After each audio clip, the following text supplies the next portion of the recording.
자, 헬마우스 임경빈 작가와 함께합니다. 어서 오세요. 안녕하세요.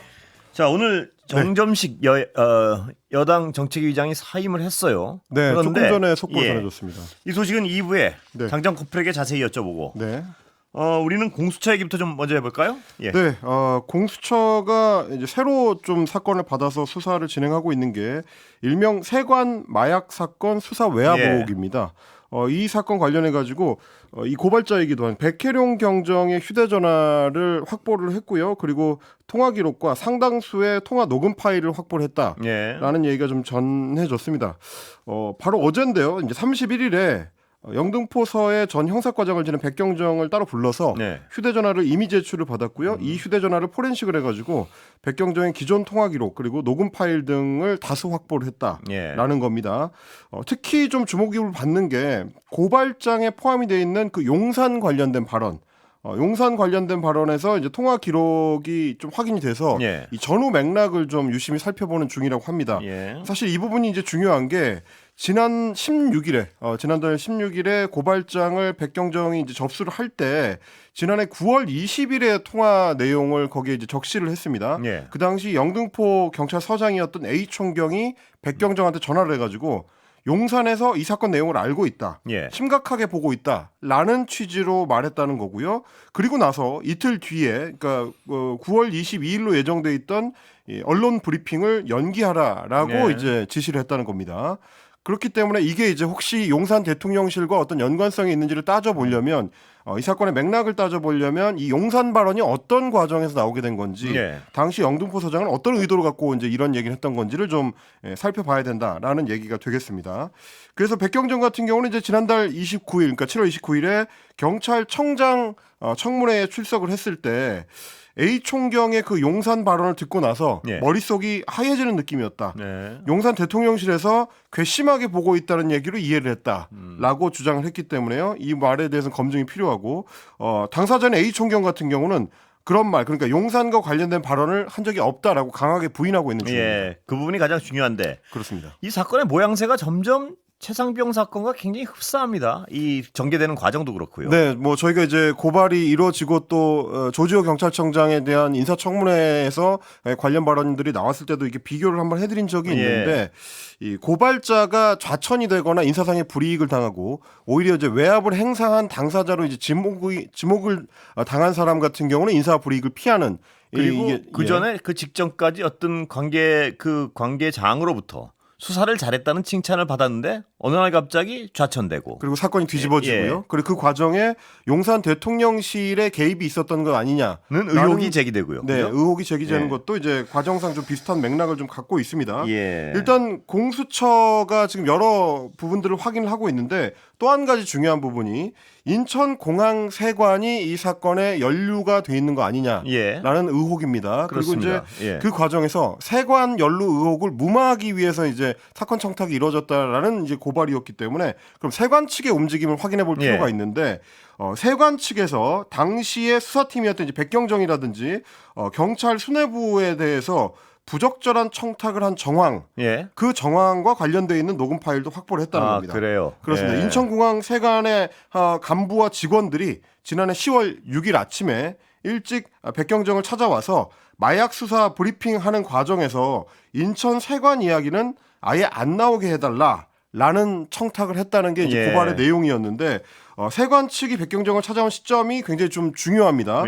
서울경찰청의 비형사과장이 이 세관과 관련된 내용을 브리핑해서 삭제하라고 지시했던 날, 그리고 당시에 서울청 생활안전부장을 하고 있었던 조병노 경무관이 백경정한테 일종의 외압성 전화를 했었던 바로 그날 다음 날이 그 다음 날이 10월 6일이고요. 그날 아침에 세관 사람들이 찾아왔기 때문에 백경정 입장에서는 이게 다 서로 이야기가 된 상태에서 진행되고 있는 거 아니냐.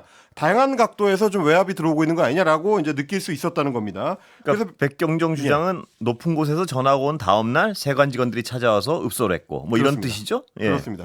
뭐 그 전에는 경찰서장이 직접 여의도 경찰서장이 직접 용산을 언급했고 이런 맥락들이 좀 이어지는 거고요. 영등포 경찰서장이요. 그렇습니다. 영등포 경찰서장. 그래서 이제 백경정이 지난 조지호 경찰청장 후보자 청문회에서 세관 직원들이 관세청장이 가만히 있지 말고 인천 세관장은 서울청장을 출근하기 전에 만나러 가고 통관국장과 직원들은 백과장을 찾아가라. 이렇게 관세청장이 세관에 지시를 했다. 독려를 했군요. 그러니까. 그렇습니다. 이런 식의 지시를 했다는 가서 거를 읍소를 하라고. 왔던 세관 직원들이 그렇게 얘기를 했다는 거죠. 예. 그러니까 니네가 수습하라라는 식의 이제 명령을 관세청장이 했다는 건데 이것도 만약에 사실이라면은 이 사안들이 다 각 정부의 이 주요한 기관장급들 혹은 이제 굉장히 높은 사람들이 사건에 개입한 흔적으로도 볼 수 있는 거라서 확인이 좀 필요할 것 같습니다. 근데 백경정의 그 수사 결과에 따르면요. 그 관세청에서 어떤 마약 밀수를 하는데 좀 봐줬다는 정황을 확보하고 그걸 수사하고 있던 중이었죠. 증언을 확보했었다고 했습니다. 근데 그 수사는 이루어진 게 없나 보죠. 지금 아직까지 나오는 건 없습니다. 보면. 뭐 이제 지난해 10월에 중간 브리핑이 있었는데 그 뒤에 사건이 어떻게 진척되고 있는지는 그렇죠? 이제 백경정은 알 수 없는 게 서울경찰청의 사건을 이제 가져가 버렸기 때문에 뭐 거기서 이제 추가로 진행하기가 좀 어려웠다라고 이제 본인이 증언한 바가 있습니다. 예. 그렇다면 그 사건은 지금 현재로서 보기에는 흐지부지되어 있는 상황인 것으로 추정되는데요. 네, 상황을 좀 확인해 봐야 될 것 같습니다. 예. 그렇습니다. 지금 그렇다면 이 백경정은 이 신청서에 조지호 씨가 위증 권한 남용 뭐 이랬다고 주장을 하는 거죠? 그러니까 이제 뭐 이것도 역시 마찬가지로 인사청문회 때 쟁점이 됐던 사안인데요. 뭐 어떻게 보면 이제 공익 제보자이기도 하고 그리고 이제 마약 사건 관련해서 이제 핵심 그 수사팀장을 맡았었던 인물이 일종의 좌천성 인사 조치를 당하고 그 뒤에도 징계를 받았기 때문에 이 징계에 내가 이제 인정할 수 없다. 이 징계를 내가 받아들일 수 없다라고 해서 백희룡 경정이 이거에 대한 이의 신청을 어제 냈습니다. 징계를 받아들일 수 없다라는 이의 신청을 냈는데 이게 서울경찰청장 인사청문회에서도 논란이 됐던 게 백혜령 경정에 대해서 서울경찰청장이 지난달 19일에 공보규칙 위반 등을 이유로 해가지고 경고 조치를 내렸습니다.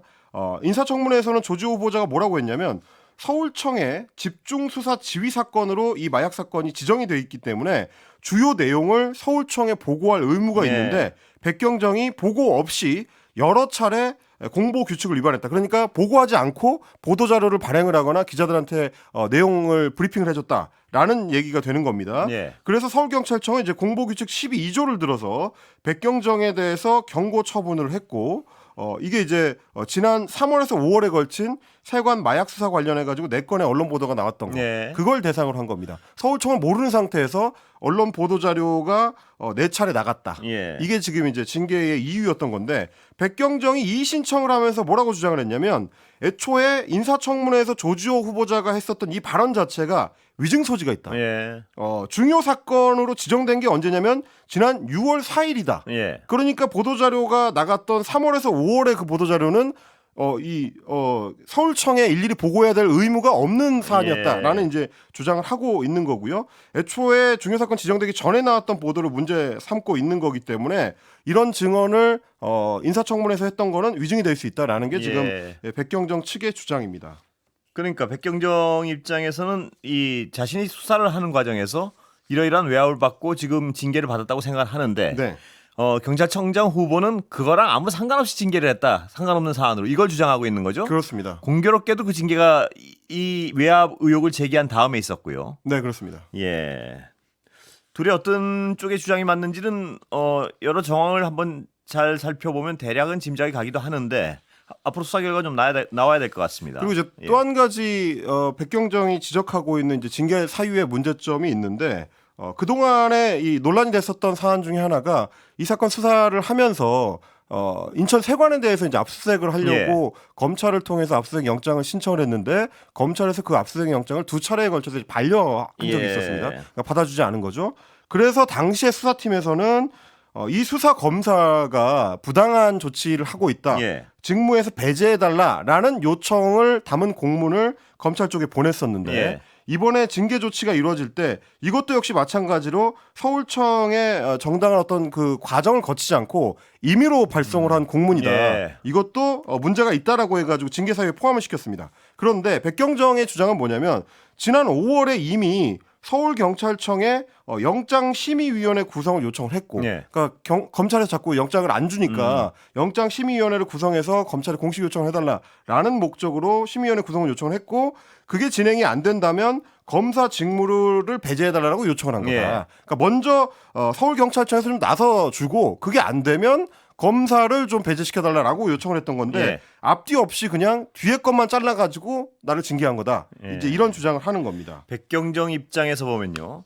세관에서 영장을 치는 것을 검찰이 자꾸 막고 하다 보니까 정말 어떤 높은 곳에서 이 전체 수사를 세관에 대한 수사를 좀 가로막고 있구나 이렇게 느낄 정황은 충분해 보입니다. 백경정 입장에서 보면. 그래서 본인 입장에서는 그렇게 느꼈기 때문에 영장심의위원회를 열어달라고 한 거고 그게 안 된다 그러면 수사검사를 배제해달라라고 본인은 이제 요청을 했다는 거죠. 그러니까 백경정 입장에서는 높은 쪽에서 자꾸 전화가 오고 경찰 쪽에서는 또 영장을 신청하면 기각이 되고 뭐 그렇습니다. 이런 사안을 겪으면서 이것은 분명한 실체가 있는 외압이구나 이렇게 느꼈다는 얘기죠. 그러니까 이 사안이 최상병 의혹 사건과 비슷하다라고 계속 말씀을 드리는 게 뭐냐면 여기서도 역시 마찬가지로 과정을 지키지 않고 그런 공문을 보냈기 때문에 징계한다라는 게 지금 서울경찰청의 입장인 거거든요. 근데 그것도 역시 마찬가지로 이제 맥락을 살펴보면 일종의 이제 항명으로 서울경찰청에서는 파악한 거 아닌가. 그래서 징계를 한 게 아닌가 싶은 것이 지금 이제 백경정은 뭐라고 주장을 하는 거냐면 원래 이런 검찰에 대한 수사 협조 의뢰 공문 같은 거는 부서장인 과장의 전결로 해왔다. 서울경찰청에 다 일일이 확인하고 나서 이제 이런 어떤 공문을 보내는 게 아니고 과장 전결로 해왔던 건데 마치 내가 과장을 건너뛴 것처럼 점프를 해가지고 뭔가 무리한 조치를 한 것처럼 징계를 한 거니까 이것도 역시 마찬가지로 박정훈 대령에 대해서 이 적용이 됐었던 혐의 일종의 항명으로 보고 있는 거 아니냐 이런 이제 의문이 드는 거죠. 그러니까 어떤 이 백경정이 느끼기엔 외압 사건이 본질인데 그 외압 사건을 계속 외압을 느꼈다고 주장을 하니까 절차상의 문제를 가지고 지적을 해서 징계를 한다. 그렇습니다. 이것이 최상병 사건의 박정훈 대령 꼴과 굉장히 유사하게 보인다. 비슷한 거 아니냐? 그렇군요. 그렇습니다. 너무나 어떤 유사한 방향으로 전개되고 있는 것 같습니다. 보니까. 자, 이진숙 방통위원장 방통위원장이요. 굉장히 속전속결이죠 행보가.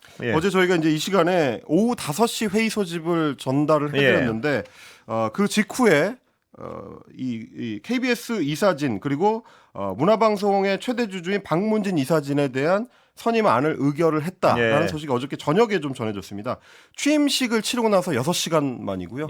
오전 9시에 대통령의 임명안 제가가 나고 나서 하루 만에 모든 일이 다 처리가 됐다. 이 점을 좀 말씀을 드려야 될 것 같습니다. 오후 5시에 방통위 전체 회의를 열어서 총 4건의 안건을 처리했는데 먼저 방통위원으로 이제 선임이 됐었던 김태규 위원을 부위원장으로 임명하는 호선하는 안을 이제 하나를 처리를 했고 그러고 나서 이 2명이서 현재 박문진 이사들이 이진숙 위원장을 지명해서 낸 기피 신청 지금 뭐 여러 건으로 이제 문제가 되고 있기 때문에 이 사람이 박문진 이사진 선임하는 건 안 된다라고 이제 기피 신청을 했는데 그 기피 신청을 각하하는 안을 또 의결을 했습니다. 2명이서요? 그렇습니다. 둘이서. 그러고 나서 공영방송 이사 후보자들에 대한 선정 그리고 추천 절차 그리고 임명까지 다 이루어져서 하루에 이 모든 게 정리가 됐습니다.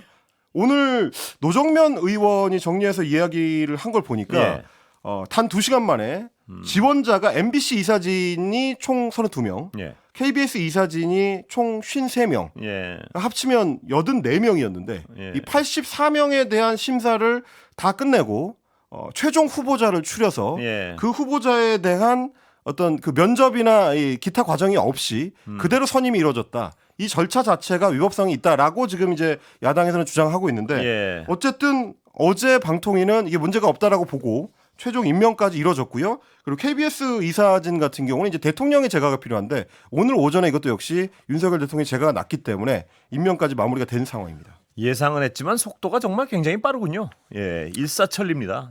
그렇습니다. 그리고 뭐 이사진의 면면들도 사실 이제 그 동안에 이 방송계나 혹은 이제 야당에서 우려했었던 것만큼 굉장히 좀 강력하다라고 해야 될 인사들이 많이 포함이 되어 있습니다. 그렇습니다. 박문진 이사진을 보니까 김동률 서강대 교수가 이제 포함이 되어 있는데요. 이분 같은 경우는 이제 공영방송들을 민영화해야 되는 게 맞다라는 주장을 오랫동안 해왔었던 대표적인 학자 중에 한 명입니다. 그리고 이제 손정미 TV조선 시청자 위원이 포함이 돼 있고요. 이분은 이제 조선일보 이제 기자 출신이고 윤기룡 전 울산 MBC 사장. 이분 같은 경우는 이제 최승호 전 사장 같은 이제 MBC PD들에 대해서 해고 조치를 할 때 그 선봉에 서 있었던 인물로 평가받는 사람입니다. 그리고 이우영 전 문화방송 라디오본부장 같은 경우는 소위 말하는 MBC 라디오 블랙리스트 사건이 있을 때 블랙리스트에 등재된 이 진행자들을 퇴출하는 데 앞장섰다라는 평가를 노조로부터 받았던 인물입니다. 그리고 임무영 변호사 이분도 이 보수 패널로 종편 방송에 많이 출연을 했었던 인물인데 이준석 대표에 대해서 이제 막말 논란이 있었던 당사자 중에 한 명이고요. 그리고 이제 드루킹 사건의 특별 검사를 지냈던 허익범 변호사가 6명의 방문진 이사 중 한 명으로 합류를 했습니다. 나름 어떤 분야에서 굉장히 유명한 분들이군요. 그 유명하긴 한데 방송문화진흥공사의 이 이사진으로 적절하냐에 대해서는 좀 평가가 나올 수밖에 없을 것 같습니다. 특히 저는 좀 가장 의아했던 것이 방송계 인물도 아닌 드루킹 사건의 특검 출신 허익범 변호사는 어떤 자격 요건을 만족시켰길래 이제 방문진 이사가 된 것일까? 그게 사실 좀 미스터리하긴 했거든요. 그런데 현 정부 인사를 자세히 들여다보면 그런 쪽으로 뭐 어떤 조건을 만족시켜는 조건으로 인사를 하진 않는다는 건 뭐 분명한 것 같습니다. 보면 어제 노동부 장관도 그렇고요. 물론 이제 김홍일 전 방통위원장도 방송계와 거의 아무런 연이 없었기 때문에 뭐 비슷한 얘기가 나오긴 했었습니다. 그러니까 무슨 인연이나 무슨 자격으로 저 사람을 저기 앉힐까를 들여다보는 일은 무의미한 것 같아요. 더 이상 어떤 그동안의 과정을 그리고 어쨌든 이진숙 위원장이 이렇게 속전속결로 이 처리를 한 거에 대해서는 뭐 민주당은 탄핵소추안이 발의될 예정이었기 때문에 그걸 피하기 위해서였다라고 뭐 평가를 하고 있습니다. 그래서 탄핵안이 발의되기 전에 KBS 이사진과 방문진 이사진을 교체를 하겠다라고 이제 공언을 했던 거 실제로 이제 그 작업을 마무리를 한 거고요. 뭐 아시다시피 방문진 이사진 같은 경우는 8월 12일까지 임기가 남아 있었고 KBS 이사진 같은 경우는 8월 31일까지 임기가 남아 있는 상태였습니다. 뭐 이사 공모나 국민 의견 수렴 절차를 거쳤기 때문에 방통위 입장에서는 의결 과정에 문제가 없었다라고 주장하고 있습니다만 지금 이제 야당 과방 위원들이라든지 혹은 이제 뭐 MBC라든지 MBC 노조라든지 이런 쪽에서는 과정 자체가 문제가 있기 때문에 법원에 집행정지 가처분 신청을 내겠다라고 이야기를 하고 있습니다. 그런데 국민 의견 수렴을 그 짧은 시간에 할 수 있나요? 굉장한 의문이 드네요. 그리고 사실 이제 실제로 참여하는 인원들이 굉장히 많았기 때문에 오늘 노정면 의원도 지적을 했습니다만 80여 명에 걸친 80여 명이 넘는 이사진을 검증하는 데 있어서 오늘 뭐 이렇게 어제 그날 오후에 이사진 명단을 받아본 방통위원장이나 신임 방통위원 입장에서는 이 사람들의 이력을 훑어보기만 해도 시간이 다 갈 것 같은데 그거는 지금 말씀하신 그 부분은요. 법적으로 문제가 될 것 같은데 왜냐하면 거기 지원해서 탈락한 분들이 있잖아요. 그분들 입장에서는 정상적인 지원 절차 자기들을 제대로 들여다보지도 않고 탈락시켰다는 주장을 충분히 법적으로도 할 수 있을 것 같아요. 그렇습니다. 후보 선정 절차 자체가 좀 졸속이었다. 그래서 이제 불법성이 있다라고 이제 주장을 하고 있기 때문에 아마 법원에서 집행정지 가처분을 좀 다퉈볼 여지가 뭐 있는 것 같습니다. 집행정지 가처분 신청을 하겠군요. 그건 뭐 필수적인 과정으로 넘어갈 것 같고요. 그리고 이진숙 방통위원장에 대한 탄핵소추안 오늘 국회에서 본회의 보고가 됐습니다.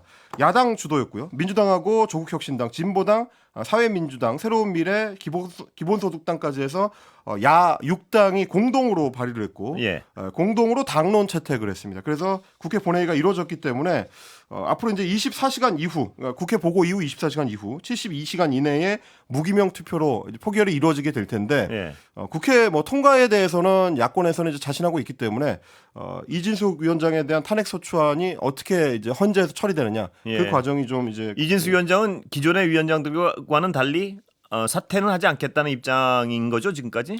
이동관 김홍일 전 방통위원장 같은 경우는 탄핵소추가 이루어지기 전에 이제 사임을 했었는데 뭐 본인은 일단 헌법재판소의 결정을 받아보겠다라는 입장인 걸로 알려져 있기 때문에 그렇게 되면은 뭐 적어도 4개월 이상 길게는 6개월여간 방통위원장이 또 이제 직무가 정지되는 그런 상황이 이어질 수 있을 것 같습니다. 방통위는 식물 상태가 되겠군요.